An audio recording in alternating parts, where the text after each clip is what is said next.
Olá, tudo bem com vocês? Como eu prometi, eu vim aqui falar um pouquinho sobre Halloween. Antes eu quero ler com você Hebreus 9, 27, que diz assim: Assim como assim como ao homem está ordenado morrerem uma só vez, vindo depois disso o juízo.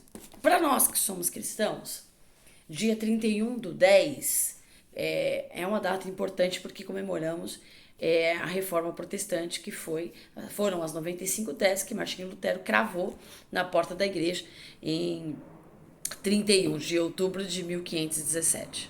Mas bem antes disso, uma cultura celta que vem se propagando, gregos, romanos, e se perpetuando, já existia uma ritualística celta, que hoje é comumente chamada como Halloween.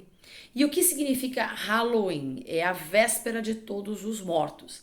Então muita gente não percebe que o mundo espiritual é real, né? E que ele trabalha de todas as formas, distorcidas até, e muitos de nós estamos desapercebidos, estamos dispersos. Halloween ele nasceu na Irlanda e, como eu já disse, um culto celta, idólatra, né, onde se faziam rituais no final do verão, preparando-se para a colheita. E como que era feito esses rituais? Eram festas, oferendas que eram dadas, né, a deuses pagãos. No século VIII, a igreja tentou agregar essas datas pagãs e unificar a datas sacras. Por exemplo, 25 de dezembro é uma data pagã, porque Jesus não nasceu em 25 de dezembro. Jesus nasceu entre final de março e começo de abril. Né? Então, o que eles fizeram? Eles decidiram, então, para não ficar uma coisa assim muito igual e tal, eles colocaram o dia 1º de novembro, colocando como dia de Todos os Santos. Então, em suma, Halloween é um ritual celta que vem se propagando entre gregos, romanos, até o momento, e em que a igreja, em determinado momento, naquela época de indulgência e tantas coisas, ela se levanta, porque se propaga de tal maneira e eles se levantam contra a bruxaria. E eles proíbem veementemente essa comemoração do Dia dos Mortos, do Halloween. E por quê? Porque o que ele representa? Abóbora, petição de doces, né, que até 1950 é um dado importante, a Unicef pega toda essa ideia e tenta agregar para auxiliar crianças pobres que são necessitadas. Então, quando a gente observa, o Halloween é uma porta de transição. O que significava esse ritualístico celta em seu mito? Que as pessoas, em troca de orações para os mortos, as pessoas ofereciam o bolo que se chamava-se bolo da alma, né? E essa oferenda era dada em orações para que eles orassem para que os mortos pudessem transitar entre os dois mundos. E como eles vinham com muita raiva e muita violência, deveriam-se doces e balas para que essas almas fossem acalmadas.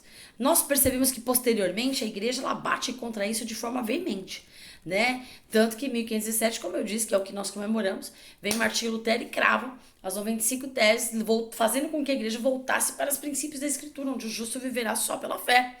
Né? E é muito divertido, é muito legal, a gente pode olhar que bonitinho, tem até um desenho, eu acho que é Dançando a Vida, onde o menino que tocava violão, ele faz oferendas e ele transita entre os mundos dos mortos e dos vivos, né? E a gente percebe, só que se tudo muito bonitinho, a gente não percebe que tudo isso são legalidades. Para nós que cremos na Bíblia, sabemos que os mortos não podem voltar. Eu abri essa gravação lendo o que está escrito no livro de Hebreus. Então, o que nós vemos, que na verdade são os anjos caídos, são demônios. E todas as vezes que oferecemos algo, vamos em festas e cultuamos e fazendo essas ritualísticas, o que nós estamos fazendo? Nós estamos fazendo um culto a essa ideologia, uma ideologia pagã. O Papa Gregório, que mudou essa data para tentar agregar a pagã com o sacro, e ele tenta fazer isso, é como se ele estivesse abrindo uma porta, né? Ele dizia assim que a porta do purgatório estaria sendo aberta, para que o morto pudesse sair e ter acesso e liberdade, né? E quando o mundo das trevas se enfraquece, porque o mundo espiritual é real, acredite você ou não, o mundo das trevas, ele só se enfraquece Quando nós tomamos a nossa posição em Cristo Jesus e nos levantamos em jejum, em oração, para que Jesus só tem um propósito, matar a carne e fortalecer o espírito. Então, quando nós enfraquecemos a carne em jejum, em oração, em leitura da palavra de Deus e prática, nós nos fortalecemos no espírito. E quando nós nos fortalecemos no espírito, o império das trevas, ele tem que retroceder, ele vai se enfraquecendo. E é isso que nós temos que fazer. Temos que levar a sério. Não podemos brincar com o mundo espiritual. Demônios estão à solta, tentando tragar quem ele puder. Então não sejamos nós, por causa, ai que gracinha, por causa do engano, das distrações, do bonitinho, que tentam fazer que, isso não tem problema, tá tudo bem. Não podemos permitir que isso seja uma porta de entrada, para que o inimigo entre e faça arruaça na nossa vida, na nossa família. Não se brinca com bruxaria. Não dê vazão a nada ligado à bruxaria. Acho que é Vivendo a Vida o nome do desenho. O mundo espiritual é real. E nós devemos nos fortalecer no espírito para vencer estas hostes malignas e fazer com que o império das trevas retroceda e o reino do Senhor, a cultura do reino de Cristo, se fortaleça e ganhe espaço. Fique ligado.